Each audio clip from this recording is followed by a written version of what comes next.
Hi everyone, welcome back. So in this video, I'm gonna share with you how to add the impressions column in Facebook ad campaign. So just follow me and follow the steps. It's so easy and simple.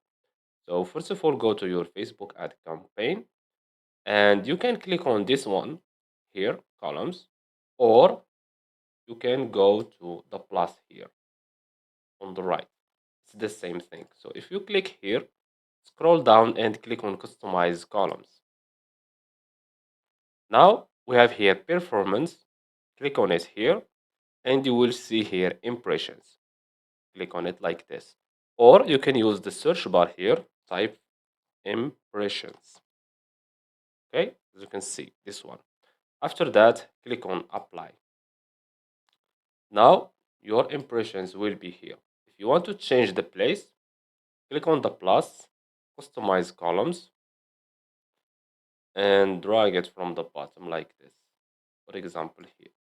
And click on apply. Now, as you can see, the impression column is here. And that's it.